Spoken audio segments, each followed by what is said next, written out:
Hello students, welcome back to my new video. आज हम एक फेमस पोएट विल्फ्रेड ओवन द्वारा लिखी गई एक फेमस पोएम के बारे में डिस्कस करेंगे जिसका नाम है डल्चे एट डेकोरम एस्ट।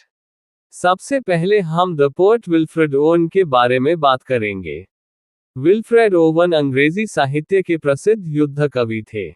उनका जन्म 18 मार्च 1893 को इंग्लैंड के श्रॉपशायर में हुआ था। वे प्रथम विश्व युद्ध में एक सैनिक के रूप में शामिल हुए। युद्ध के दौरान उन्होंने सैनिकों की पीड़ा, दुख, भय और मृत्यु को बहुत करीब से देखा। इन भयानक अनुभवों ने उन्हें युद्ध विरोधी कविताएं लिखने के लिए प्रेरित किया। उनकी कविताएं युद्ध की सच्चाई को दिखाती हैं और ये बताती हैं कि युद्ध में कोई महिमा नहीं, बल्कि केवल दर्द, विनाश और मृत्यु होती है। उनकी सबसे प्रसिद्ध कविताओं में dulce et decorum est, anthem for doomed youth, futility और स्ट्रेंज मीटिंग शामिल है। विल्फ्रेड ओवन की मृत्यु 4 नवंबर 1918 को प्रथम विश्व युद्ध समाप्त होने से केवल एक सप्ताह पहले युद्ध में हो गई। उनकी मृत्यु के बाद उनकी कविताएं प्रकाशित हुई और उन्हें अंग्रेजी साहित्य के महान युद्ध कवियों में गिना जाने लगा। अब हम डल्चे एट डेकोरम एस्ट टाइटल का अर्थ क्या है इसके बारे में बात करेंगे। डल्चे एट डेकोरम एस्ट एक लैटिन वाक्यांश है जिसका अर्थ है अपने देश के लिए मरना गौरवपूर्ण और सम्मानजनक है। लेकिन कवि विल्फ्रेड ओवन इस विचार का विरोध करते हैं। वे युद्ध की भयावह सच्चाई दिखाकर इसे पुराना झूठ कहते हैं। इसलिए ये शीर्षक कविता के विषय के अनुरूप और व्यंग्यात्मक है। अब हम इसका समरी के बारे में बात करेंगे। Bent double, like old beggars under sacks. कविता की शुरुआत में कवि कहते हैं कि सैनिक इतने थक गए थे कि वे भारी बोरे ढोने वाले बूढ़े भिखारियों की तरह दोहरे होकर झुककर चल रहे थे। Knock kneed, coughing like hags, we cursed through sludge. उनके घुटने कमजोर होकर आपस में टकरा रहे थे। वे बूढ़ी और बीमार औरतों की तरह खांस रहे थे और कीचड़ में चलते हुए अपनी कठिन स्थिति को कोस रहे थे। Till on the haunting flares we turned our backs. आकाश में दिखाई देने वाली डरावनी रोशनियों यानी युद्ध में होने वाले विस्फोटों की चमक से मुंह मोड़कर वे आगे बढ़ते रहे। And towards our distant rest began to trudge. वे बहुत थके हुए धीरे धीरे और कठिनाई से अपने आराम करने के स्थान की ओर चलने लगे, जो अभी भी काफी दूर था। Men marched asleep. Many had lost their boots. सैनिक इतने थक चुके थे कि वे मानो सोते सोते चल रहे थे। कई सैनिकों के जूते भी खो चुके थे। But limped on, blood shod. All went lame, all blind. फिर भी वे घायल पैरों से लंगड़ाते हुए आगे बढ़ते रहे। उनके पैरों से खून निकल रहा था, मानो उन्होंने जूतों की जगह खून पहन रखा हो। सभी सैनिक थकान और चोट के कारण लंगड़े और लगभग अंधे जैसे हो गए थे। Drunk with fatigue, deaf even to the hoots. कवि कहते हैं कि वे इतनी अधिक थकान से चूर थे कि ऐसा लगता था जैसे नशे में हो। उन्हें अपने आसपास की आवाजें भी सुनाई नहीं दे रही थी। Of gas shells dropping softly behind. कवि कहते हैं उनके पीछे जहरीली गैस वाले गोले गिर रहे थे, लेकिन अत्यधिक थकान के कारण उन्हें उनकी आवाज भी सुनाई नहीं दे रही थी। Gas, gas, quick, boys, N ecstasy of fumbling. कवि कहते हैं अचानक किसी ने चिल्लाकर कहा, गैस, गैस, जल्दी करो, लड़कों। ये सुनते ही सभी सैनिक घबराकर जल्दी जल्दी अपने गैस मास्क पहनने लगे। Fitting the clumsy helmets just in time. सैनिक समय रहते अपने भारी और असुविधाजनक गैस मास्क पहनने में सफल हो गए।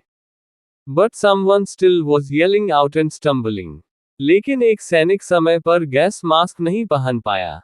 वह चिल्ला रहा था और लड़खड़ाकर गिर रहा था। And floundering like a man in fire or lime. वह ऐसे तड़प रहा था जैसे कोई व्यक्ति आग में जल रहा हो या चूने से बुरी तरह झुलस गया हो। Dim through the misty panes and thick green light. कवि अपने गैस मास्क के धुंधले शीशे और चारों ओर फैली हरी जहरीली गैस के बीच से उस सैनिक को देख रहा था। As under a green sea, I saw him drowning. कवि को ऐसा लगा मानो वह सैनिक हरे रंग के समुद्र में डूब रहा हो। वास्तव में वह जहरीली गैस के कारण दम घुटने से मर रहा था। In all my dreams before my helpless site.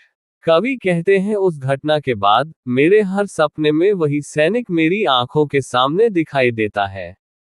मैं उससे बचा नहीं पाता और असहाय होकर केवल देखता रह जाता हूँ। He plunges at me, guttering, choking, drowning. मुझे ऐसा लगता है कि वह सैनिक मेरी ओर गिर रहा है। वह जहरीली गैस के कारण तड़प रहा है, उसका दम घुट रहा है और वह धीरे धीरे मर रहा है, जैसे कोई पानी में डूब रहा हो। If in some smothering dreams you too could pace behind the wagon that we flung him in. कवि कहते हैं अगर तुम भी मेरे जैसे डरावने सपनों में उस गाड़ी के पीछे चलो, जिसमें हमने घायल सैनिक को डाल दिया था। And watch the white eyes writhing in his face. कवि कहते हैं और उसके चेहरे पर दर्द से मरोड़ खाती हुई सफेद आंखों को देखो। His hanging face, like a devil sick of sin. कवि कहते हैं उसका लटका हुआ चेहरा ऐसा लग रहा था जैसे पाप से तंग आ चुका कोई शैतान हो। If you could hear, at every jolt, the blood come gargling from the froth-corrupted lungs. कवि कहते हैं अगर तुम सुन पाते कि गाड़ी के हर झटके पर उसके फेफड़ों से झाग और खून की गरगराहट की आवाज निकल रही थी। Obscene as cancer, bitter as the cud of vile, incurable sores on innocent tongues. कवि कहते हैं वह दृश्य कैंसर जितना भयानक और मासूम लोगों के मुंह के असाध्य घावों जितना कड़वा था। My friend, you would not tell with such eyes as two children ardent for some desperate glory. कवि कहते हैं मेरे मित्र, यदि तुम ये सब देख लेते, तो तुम उत्साह से बच्चों को युद्ध की झूठी महिमा के बारे में नहीं बताते। The old lie, dulce et decorum est pro patria mori. कवि कहते हैं तब तुम ये पुराना झूठ कभी नहीं कहते कि अपने देश के लिए मरना मीठा और सम्मान की बात है। अब हम इस पोम की समरी को आसान भाषा में बात करेंगे। कवि बताता है कि युद्ध के कारण सैनिक पूरी तरह थक चुके थे। वे बूढ़ों और बीमार लोगों की तरह झुककर और खांसते हुए कीचड़ में चल रहे थे। चारों ओर युद्ध की भयानक रोशनी और खतरा था, फिर भी वे हिम्मत करके अपने शिविर की ओर धीरे धीरे बढ़ रहे थे। कवि बताता है कि सैनिक इतने अधिक थक गए थे कि वे सोते हुए लोगों की तरह चल रहे थे। कई सैनिकों के जूते खो गए थे और उनके पैरों से खून बह रहा था, फिर भी वे आगे बढ़ते रहे।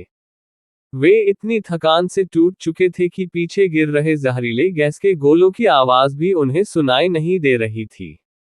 अचानक युद्ध के मैदान में जहरीली गैस छोड़ी जाती है। सभी सैनिक जल्दी जल्दी अपने गैस मास्क पहन लेते हैं, लेकिन एक सैनिक समय पर मास्क नहीं पहन पाता। वह दर्द से चिल्लाता है, तड़पता है और गैस के कारण उसका दम घुटने लगता है।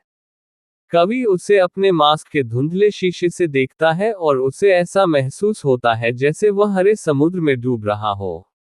कवि बताता है कि गैस हमले में मरते हुए सैनिक का दृश्य उसके मन से कभी नहीं मिटता। वह सैनिक हर रात उसके सपनों में आता है। कवि उसे तड़पते, दम घुटते और मरते हुए देखता है, लेकिन उसे बचाने में पूरी तरह असहाय महसूस करता है। कवि कहता है कि यदि कोई व्यक्ति युद्ध में मरते हुए सैनिक की वास्तविक पीड़ा देख ले, उसकी तड़प, दम घुटना, खून निकलना और दर्द, तो वह कभी भी बच्चों को यह नहीं बताएगा कि युद्ध में मरना महान और सुखद है। कवि युद्ध की झूठी महिमा का विरोध करता है और दिखाता है कि युद्ध केवल भय, पीड़ा और मृत्यु लाता है। अब हम डल्चे एट डेकोरम एस्ट पोम की निष्कर्ष क्या है इसके बारे में बात करेंगे। डल्चे एट डेकोरम एस्ट का निष्कर्ष यह है कि विल्फ्रेड ओवन युद्ध की वास्तविक और भयावह सच्चाई को सामने लाते हैं। वे दिखाते हैं कि युद्ध में सैनिकों को केवल दर्द, भय, चोट, मानसिक आघात और मृत्यु मिलती है। कविता में गैस हमले का मार्मिक चित्रण ये स्पष्ट करता है कि युद्ध किसी भी प्रकार से गौरवपूर्ण या सुखद नहीं होता। कवि उन लोगों की आलोचना करते हैं जो युद्ध की झूठी महिमा का प्रचार करते हैं और युवाओं को देश के लिए मरने के लिए प्रेरित करते हैं। कविता के अंत में वे लैटिन वाक्य डल्चे एट डेकोरम एस्ट प्रो पैट्रिया मोरी, यानी अपने देश के लिए मरना सम्मान की बात है, को दी ओल्ड लाई यानी पुराना झूठ कहते हैं। उनका संदेश है कि जिसने युद्ध की वास्तविक भयावहता नहीं देखी, वही इसे महान और सम्मानजनक बता सकता है। अतः ये कविता मानवता, शांति और जीवन के महत्व का संदेश देती है। ये हमें सिखाती है कि युद्ध कभी भी समस्या का सही समाधान नहीं होता, ये केवल विनाश, दुख और अपार पीड़ा लाता है। इसी कारण डल्चे एट डेकोरम एस्ट अंग्रेजी साहित्य की सबसे प्रभावशाली युद्ध विरोधी कविताओं में से एक मानी जाती है। ये था डल्चे एट डेकोरम एस्ट पोएम की एक्सप्लेनेशन।